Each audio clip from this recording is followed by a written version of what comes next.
My guest, Magdalena Baran, Assistant Professor of Philosophy, but also Managing Editor of Liberté, as well as the member board of Freedom Games. Hello. Hello, it's great to be here. Thank you for being with us. Uncertainty and also anxiety, those are two main issues that we need to deal with in common work. Trying to build the resilience, we need to overcome anxiety and uncertainty. What are the most common sources of that two states? Those are issues that are really became really important and present in our world because of the war in the Ukraine, but also because of other threats, including a Russian hybrid war that in fact is present not only in Poland. If you look at the elections in many European countries, like for example Romania just a few months ago, you can see that hybrid war is present, that hybrid war is something that determines our thinking. And parts of this hybrid war, you can say about anxiety, about fear, but what else? Things like disinformation, things like looking for resilience or trying to build a social resilience, both by the government, but also resilience between citizens in our communities, in our society, and let's go further in our nation. So we can actually see the issues, but what is the solution? How to build this resilience between our citizens? I would say step by step. It's like you cannot build a house in a day. First, it's always about the education. If we will have an education against disinformation, and I believe it is possible, at least in schools right now, if we will be able to teach children who in fact live and spend their days with a cell phone in their hands, but also our senior citizens. I know, for example, my father would tell you, he's 70-something, and he would tell you, he would come to me showing me, look what happened. I said, no, please first check what is the sources of information. If, for example, this portal exists, or maybe this is just something fake, or try to find similar information in other source. And then ask your daughter. So step by step, first education, then trying to look at each other like co-citizens, no matter what our political colors are, but try to look at each other as co-citizens. And I believe this is possible because when I work, for example, in one of the societies in which I'm really active in, it's an incubator of social contract. So our main slogan is, our motto is, agreed, we're different. And we were able to, to design the whole project for the future of Poland. And to be honest, my best friend in this community is an ultra-conservative professor. And we built something that we call a citizens' friendship. So the step, maybe it's also a rule of the government, maybe local governments, NGOs, is to try to show us that at least there are some values that we are able to share. And the first very basic value is our security, because security is a value. So basically what you're saying, there is a chance not to stick just to your bubble, not just to your media bubble, but how can we media prevent... bubble is a problem. Yeah, it is a huge problem when a person gets the information only from one side, and then how the person can trust the other sources of information. And I think actually the trust is quite crucial in here, especially if we're talking about anxiety and uncertainty. So how to build that trust? you know, since we have problems even with trust in our private relations, trust became absolutely fragile. And again, step by step, by getting to know first your neighbors, get to know who live next door, and try to be to feel somehow safe in this small community. I just discovered it in my block of flat with wonderful neighbors. Just to, you know, first start to say good morning to the person you meet at the corridor. So on, so on, so on. Then you know who live next to you. Then you may talk to people. When I have my students, and each year I teach like between 200 and 300 students. And each year we start from asking ourselves what are the limits of our freedom.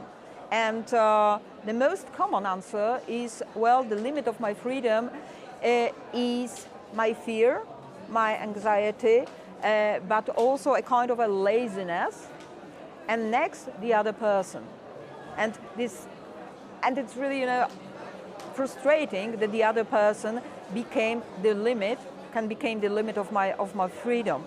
So here, just a very last sentence. But then, when we talk, what it is, anxiety, fear, and laziness means. Well, after 1 or 2 days of debating, of meetings, classes, it appears that in fact it's a lack of critical thinking and an ability to make their own choices, because they live, you know, they just follow social media, or when they were at school. It's so easy to follow the social media. It's so easy to gather your information from social media. It's so easy, to collect latest news. It's so accessible, it is. So how to prevent not to perceive as a credible sources the social media? So what I try with my students is to put your cell phone to the basket before the class and start to think. But when it comes to the hybrid war, to the threat we started to discuss, of course, the role of the government and the role of the programs that we started to, in fact, design. Just a few weeks ago, the government published a book about how to behave when you face a threat, when you face a war. So such programs, but also development of such programs, I think will be really important for us to fight against disinformation, to fight against hybrid war. And the next step is to find exactly those moments when we are able to not even to understand each other, but to speak one voice.